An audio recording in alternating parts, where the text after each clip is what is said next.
Everybody, आज हम JavaScript के बेसिक्स डिस्कस करेंगे। ये जावास्क्रिप्ट का लेक्चर नंबर 1 है। अगर आप जावास्क्रिप्ट सीखना चाहते हैं तो ये वीडियो आपके लिए है। सबसे पहले तो हम आज इस वीडियो में देखेंगे कि व्हाट इज जावास्क्रिप्ट। उसके अलावा प्रिंटिंग स्टेटमेंट्स हमारे पास क्या होती है, उसके अलावा वेरिएबल्स किस तरीके से बनते हैं var, let और const को यूज करके। ओके, सो फर्दर और हम चलते हैं। What is JavaScript? JavaScript is a high-level interpreted co-programming language used to create dynamic web pages. It allows developer to add interactivity like animations, pop-ups and forms validation. Okay, so अगर हम simple words में बात करें तो JavaScript एक programming language है जो website को इंटरेक्टिव बनाने के लिए यूज होती है। जब भी आप किसी वेबसाइट पे बटन पे क्लिक करते हैं या आप कोई एनिमेशन होते हुए देखते हैं या आप फॉर्म पे क्लिक करते हैं तो ये सब जो है वो जावास्क्रिप्ट की मदद से चल रहा होता है। जावास्क्रिप्ट को हम फ्रंट एंड पे भी यूज कर सकते हैं और बैक एंड पे भी यूज कर सकते हैं। फ्रंट एंड पे ये जो है वो ये ब्राउजर पे रन होती है और बैक एंड पे जो है वो हमें नोड.जेएस के जरिए इस पे जो है वो सर्वर साइड पे काम करना पड़ता है। सो फर्दर और हम चलते हैं। ओके, सो लाइब्रेरीज और फ्रेमवर्क्स। सबसे पहले तो इस पे बात करने से पहले हमें इसके डिफरेंस मालूम होने चाहिए। ठीक है, बहुत से लोगों को इसके डिफरेंस नहीं पता होते। ठीक है, तो लाइब्रेरी जो है वो एक सेट ऑफ फंक्शन है जो आप अपनी कोड में यूज करते हैं और जो फ्रेमवर्क है वो पूरी स्ट्रक्चर प्रोवाइड करता है जो आपकी एप्लीकेशन को ऑर्गेनाइज करता है। ओके, अगर हम एक सिंपल वर्ड में बात करें, लाइब्रेरी सिर्फ कुछ फीचर्स प्रोवाइड करती है जबकि फ्रेमवर्क एक कंप्लीट स्ट्रक्चर देता है जो आपको उसके रूल्स को फॉलो करना पड़ता है। फ्रेमवर्क जो है उसको हमें उसके रूल्स कुछ बने हुए होते हैं जिसको हमें फॉलो करते हुए ही काम करना होता है। ओके, सो अगर हम देखें कि जावास्क्रिप्ट में लाइब्रेरीज कौन सी है और फ्रेमवर्क्स कौन से हैं, तो ये कुछ जावास्क्रिप्ट की अपनी लाइब्रेरीज हैं, बिल्ट इन लाइब्रेरीज, और ये कुछ जावास्क्रिप्ट के फ्रेमवर्क्स हैं। ओके ओके, सो अब हम बात करते हैं कि जावास्क्रिप्ट में प्रिंटिंग स्टेटमेंट क्या है। जावास्क्रिप्ट में अगर हमें कुछ भी आउटपुट चाहिए तो हमें प्रिंटिंग स्टेटमेंट का यूज करना पड़ता है।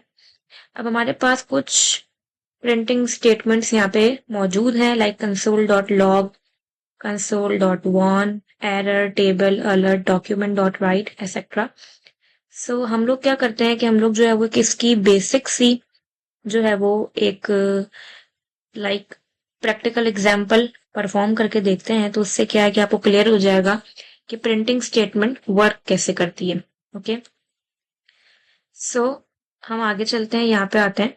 ठीक है, यहाँ पे मैंने एक index.html की फाइल बनाई हुई है। जावास्क्रिप्ट में काम करने के लिए सबसे पहले तो आपको स्क्रिप्ट का जो टैग है वो ओपन करना पड़ता है। ठीक है, स्क्रिप्ट के टैग के बगैर जो है वो ये काम नहीं करती। और अगर आपको अलग से जावास्क्रिप्ट पे काम करना है तो आपको फाइल अगर न्यू बनानी है तो आपको फाइल का आपको जो भी नाम रखना है वो रख सकते हैं, लेकिन .js करके आपको उसकी एक्सटेंशन लिखना जरूरी है। ठीक है, ओके, हम स्क्रिप्ट के टैग के अंदर आते हैं और स्क्रिप्ट के टैग के अंदर मैं यहाँ पे लिख रही हूँ सिंपल console.log, और console.log के अंदर मैंने यहाँ पे लिख दिया है हेलो वर्ल्ड।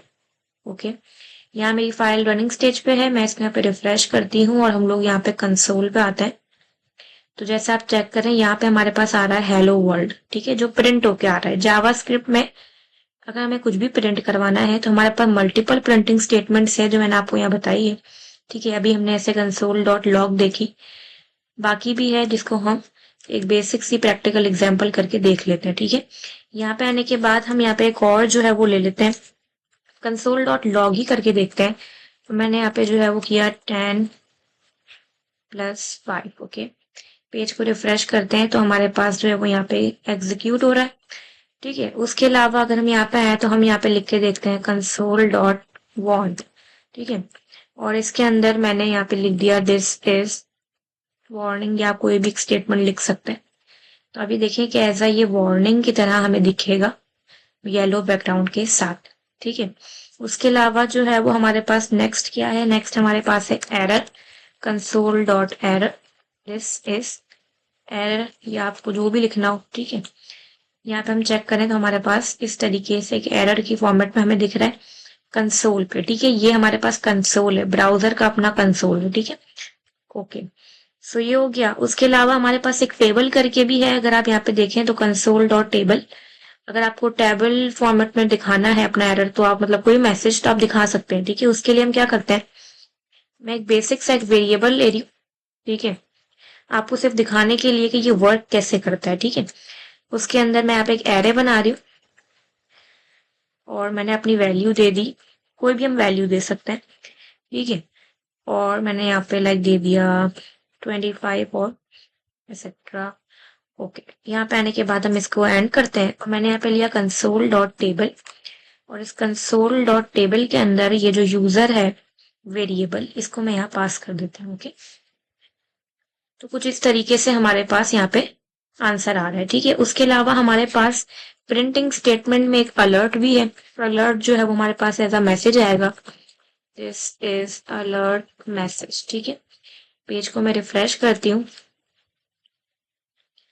तो हमारे पास एक अलर्ट लाइक एक पॉपअप हमारे पास आ रहा है, ठीक है। तो ये इस तरीके से प्रिंटिंग स्टेटमेंट में अलर्ट भी है। उसके अलावा हमारे पास एक और जो है वो है डॉक्यूमेंट डॉट राइट, ठीक है। डॉक्यूमेंट डॉट राइट क्या करेगा, वो हमारे पास कंसोल पे प्रिंट नहीं करेगा बल्कि HTML की बॉडी पे प्रिंट करेगा, ठीक है। सो मैं यहाँ पे लिख देती हूँ हेलो, ठीक है। हम यहाँ पे आने के बाद पेज को रिफ्रेश करते हैं तो अब ये देखिए हमारे पास यहाँ पे डॉक्यूमेंट डॉट राइट के जरिए एक सिंपल सा मैसेज आ रहा है। ओके, सो ये तो हमारा हो गया प्रिंटिंग स्टेटमेंट्स की जो हमने एग्जाम्पल यहाँ पे एक बेसिक एग्जाम्पल हमने देख ली, ठीक है। ओके, उसके बाद हमारे पास जो नेक्स्ट है वो क्या है, हमारे पास है नेक्स्ट हम चले तो हमारे पास आ रहा है वेरिएबल्स, ठीक है। वेरिएबल्स क्या है, वेरिएबल्स जावा स्क्रिप्ट में बहुत ज्यादा मेन काम करता है। जावा स्क्रिप्ट का बहुत ज्यादा मेन पार्ट है वेरिएबल, ठीक है। अगर हमें यही क्लियर नहीं होगा तो हम आगे नहीं जा सकते जावा स्क्रिप्ट में, ठीक है। तो उसके लिए हमें क्या करना है, सबसे पहले तो आप ये देखें कि वेरिएबल हमारे पास होता क्या है। What are variables in JavaScript, a variable is a container use to store data in a JavaScript. हमें कोई भी वैल्यू को स्टोर करना है, हमें किसी का एड्रेस स्टोर करना है, किसी का फोन नंबर, किसी का नेम या एज, कुछ भी, उसके लिए हमें पहले वेरिएबल बनाना जरूरी है। अब वेरिएबल बनाने के लिए हमारे पास तीन मेथड है। एक हमारे पास var का कीवर्ड है, एक हमारे पास let का कीवर्ड है और एक हमारे पास const का कीवर्ड है। इन तीनों से वेरिएबल बन सकते हैं, लेकिन जाहिर है तीनों का काम एक नहीं है, तीनों का काम मुख्तलिफ है। अगर आप यहाँ पे देखें तो हमारे पास फीचर्स अगर हम देखें तो जो वेरिएबल है, ये जो वेरिएबल है ये हमारे पास फंक्शन स्कोप देता है, ये इसको सपोर्ट करता है फंक्शन स्कोप को। लेट और कॉन्स्ट जो है वो ब्लॉक्स स्कोप को सपोर्ट करते हैं। उसके अलावा वेरिएबल को हम रीअसाइन कर सकते हैं, लेट को भी हम रीअसाइन कर सकते हैं, लेकिन कॉन्स्ट को हम रीअसाइन नहीं कर सकते। ये आपको तब क्लियर होगा जब हम एक बेसिक सी प्रैक्टिकल एग्जाम्पल इसकी करके देखेंगे, ठीक है। सो चलते हैं अपने प्रैक्टिकल एग्जाम्पल पे। ओके ओके, सो यहाँ पे आने के बाद मैंने ये जितना भी काम किया इसको मैं यहाँ से कमेंट कर रही हूँ, ठीक है, क्योंकि अभी फिलहाल हमें इस पे कोई काम नहीं है। यहाँ पे आने के बाद हम एक वेरिएबल बनाते हैं। ये जो var है ये जावा स्क्रिप्ट का अपना कीवर्ड है, ये मैं अपनी मर्जी से नहीं लिख रही। जो भी जावा स्क्रिप्ट के अपने कीवर्ड्स होते हैं वो ऑटोमेटिक ब्लू कलर ले लेते हैं, ठीक है। और मैंने अपनी मर्जी से एक नाम दे दिया x, आप कोई भी नाम दे सकते हैं, a b कुछ भी, ठीक है। मैंने यहाँ पे इसको वैल्यू असाइन की इक्वल टू 2, ठीक है। मैंने एक वेरिएबल बनाया किसी भी नाम का और उसको मैंने वैल्यू असाइन कर दी 2, ठीक है। उसके बाद मैंने एक और वेरिएबल बनाया y और उसको मैंने वैल्यू असाइन कर दी 3, ठीक है। तो ये जो हमारे दोनों वेरिएबल्स हैं ये इनिशियलाइज हो गए हैं। ये वेरिएबल इनिशियलाइज हुआ है 2 से और ये वेरिएबल इनिशियलाइज हुआ है 3 से, ठीक है। एक हमारे पास होती है इनिशियलाइजेशन और एक हमारे पास होती है डिक्लेरेशन। दोनों में फर्क क्या है, अगर मैं इस तरीके से वेरिएबल बनाऊंगी तो ये हो गया डिक्लेरेशन, हमने z नाम के वेरिएबल को डिक्लेयर किया। लेकिन अगर मैं यहाँ पे आने के बाद इसमें कोई वैल्यू दे देती हूँ तो फिर ये हो गया इनिशियलाइजेशन, ठीक है। ओके, सो फिलहाल इसको हम हटाते हैं और इस z के अंदर मैंने x को प्लस करवा दिया y के साथ, ठीक है। अब z के अंदर क्या आ रहा है, x और y प्लस होके आ रहे हैं, ठीक है। तो मैंने यहाँ पे आने के बाद क्या किया, डॉक्यूमेंट डॉट राइट भी कर सकते हैं, हम किसी में भी प्रिंट करवाना है हमें, अलर्ट ले सकते हैं, कंसोल पे कर सकते हैं, आपको कंसोल पे करना है तो हम कंसोल पे भी प्रिंट करवा सकते हैं। तो हम ले लेते हैं कंसोल डॉट लॉग और जेट में आंसर आ रहा है इसलिए मैंने जेट लिया है। ठीक है, जेट क्या है, वेरिएबल के नाम है। ठीक है, जो कि क्या कर रहा है, वैल्यूज को स्टोर कर रहा है। ठीक है, अगर हम यहाँ पे हम पेज को रिफ्रेश करते हैं और मैं कंसोल पे जाती हूँ तो मेरे पास यहाँ पे जो है वो वैल्यू जो है वो ऐड होके आ रही है। ठीक है, क्योंकि जेड के अंदर वैल्यू मेरे पास यहाँ पे ऐड हुई। ठीक है, तो ये तो एक बेसिक हमारे पास, मैंने आपको वार की एग्जांपल करके दिखाई। ठीक है, वैसे हमारे पास लेट है और कॉन्स्ट है, लेकिन फर्क क्या है, फर्क जानने के लिए हम क्या करते हैं, पहले मैं तुम्हें इसको कमेंट कर देती हूँ। पहले हम एक और एग्जांपल करके देखते हैं वार की। ठीक है, मैंने एक वेरिएबल बनाया है एक्स के ही नाम का, क्योंकि मैंने ऊपर जो कोड है उसको तो कमेंट कर दिया है, तो एक्स नाम का हम वापस बना सकते हैं। ठीक है, मैंने एक वेरिएबल बनाया है एक्स और उसको वैल्यू दी है 10, जो कि मेरा एक्स वेरिएबल इनिशियलाइज हो गया है। ठीक है, और मैंने कहा इफ अगर हमारी जो कंडीशन है वो ट्रू होती है, और मैंने यहाँ पे आने के बाद क्या किया, यहाँ मैंने दे दिया एक्स की वैल्यू 40। ठीक है, ऊपर मेरे पास एक्स की वैल्यू क्या है, 10 है, नीचे मेरे पास एक्स की वैल्यू क्या है, 40 है। ठीक है, तो मैंने यहाँ पे आने के बाद क्या किया, मैंने यहाँ पे किया कंसोल डॉट लॉग और मैंने यहाँ पे एक्स पास किया। अब हमें देखना ये है कि एक्स कौन सी वैल्यू को प्रिंट करता है, वो 40 को प्रिंट करता है या वो 10 को प्रिंट करता है। अगर मैं यहाँ पे आके इसको रिफ्रेश करूं तो मेरे पास वो 40 को प्रिंट कर रहा है। इसका मतलब ये है कि उसने ऊपर वाले एक्स को इग्नोर कर दिया। अगर आप यहाँ पे हैं, मैंने आपको अभी एक बात बताई कि जो वार है वो फंक्शन स्कोप को फॉलो करता है, ब्लॉक स्कोप को फॉलो नहीं करता। यही आपको यहाँ पे रीजन समझ में आएगा अगर आप यहाँ पे देखें तो। हालांकि एक्स की वैल्यू ऊपर 10 है, लेकिन एक्स की वैल्यू उसने ब्लॉक स्कोप को जो है वो अलाउ नहीं किया, फंक्शन स्कोप को चलने दिया और यहाँ पे उसने एक्स की वैल्यू को शिफ्ट कर दिया 40 पे। दैट्स वाई हमने जब एक्स को प्रिंट करवाया तो यहाँ पे मेरे पास 40 प्रिंट हुआ, 10 प्रिंट नहीं हुआ। यही एग्जाम्पल अगर हम लेट के साथ करके देखें, मैंने यहाँ पे एक और वेरिएबल बनाया। ठीक है, जिसकी टाइप क्या है, लेट है, वाई के नाम का। हम एक्स के नाम का नहीं बना सकते जो कि ऑलरेडी हम बना चुके हैं। ठीक है, मैंने आप इसको वैल्यू दी 2। ठीक है, मैंने कहा अगर मेरी कंडीशन ट्रू होती है, इफ ट्रू, तो मैंने कहा कि एक और हम y बनाते हो, इसको मैंने 3 कर दिया। ठीक है, what happens,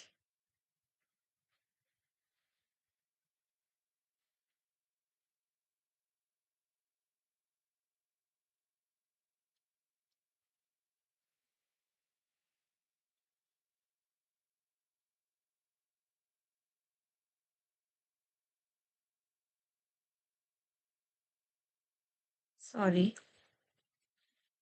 ओके ओके, अब हमने यही काम लेट के साथ किया है। ठीक है, लेट डेटा टाइप लिए। अगर अब मैं यहाँ पे आने के बाद इसको प्रिंट करवा के देखूं, कंसोल डॉट लॉग, और इसमें मैंने यहाँ पे y को पास किया है, तो अब हम देखते हैं कि ये 2 को प्रिंट करता है या ये 3 को प्रिंट करता है। ठीक है, अगर हम यहाँ पे चेक करें तो ये मेरे पास 2 को ही प्रिंट कर रहा है, इसने पहली वाली वैल्यू को ही अलाउ किया, इसने ब्लॉक स्कोप को ही। अगर यहाँ पे चेक करें तो जो लेट है वो ब्लॉक स्कोप पर ही डिपेंडेंट है। ठीक है, वैसे ही सेम कॉन्स्ट का भी इस तरीके से ही है।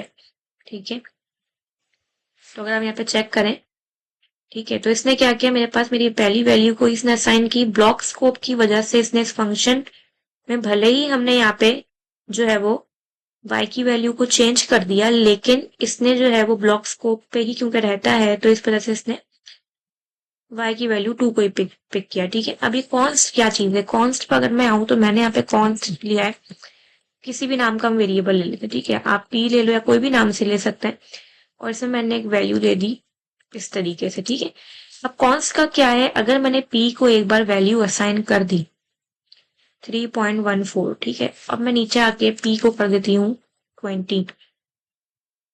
ठीक है, और हम क्या करते हैं, यहाँ पे आने के बाद कंसोल डॉट लॉग करते हैं और मैं p को प्रिंट करवा कर देखती हूँ कि ये क्या प्रिंट करके दे रहा है। तो ये मुझे एरर थ्रो करेगा। इसका रीजन ये है कि कॉन्स्ट टाइप क्या कहती है कि अगर एक बार वेरिएबल को वैल्यू असाइन कर दी गई है तो उसको वो री असाइन नहीं करने देता। अगर यहाँ पे चेक करो तो री असाइनेबल वार करने देगा, लेट भी करने देगा, लेकिन कॉन्स्ट नहीं करने देगा। कॉन्स्ट यह कहता है कि अगर आपने वैल्यू एक बार असाइन कर दी है, आप फिर इसको चेंज नहीं कर सकते। यही काम अगर मैं यहाँ पे आने के बाद वार के साथ करूं, तो वार जो है वो हमारे पास इस चीज का इश्यू नहीं करेगा। ठीक है, वार क्या करेगा, वो अगर हम चेक करें तो मेरे पास क्या प्रिंट कर रहा है, वो 20, क्योंकि वार रीअसाइन को अलाउ करता है। भले ही मैंने यहाँ पे इसको वैल्यू कुछ भी दी हो, लेकिन वार क्या करता है, रीअसाइनेबल अलाउ करता है। यही सेम काम अगर हम लेट के साथ करके देखें, तो लेट भी मेरे पास अलाउ कर रहा है, लेकिन कॉन्स्ट क्या कहता है कि वो रीअसाइन को अलाउ नहीं करेगा, इस वजह से हमारे पास एरर को थ्रो कर रहा है। ठीक है, तो ये हमारे पास एक बेसिक वेरिएबल की एग्जांपल थी। ठीक है, नेक्स्ट वीडियो में हम वेरिएबल पे ही थोड़ी और बात करेंगे। ठीक है, लेकिन वेरिएबल को बनाने के 3 ही तरीके हैं, एक हमारे पास var है, एक हमारे पास let है और एक हमारे पास const है। ठीक है, अगर आपको वीडियो पसंद आई हो तो चैनल को लाइक करें, शेयर करें, कमेंट करें और सब्सक्राइब करना तो बिल्कुल मत भूलिएगा। Thank you so much.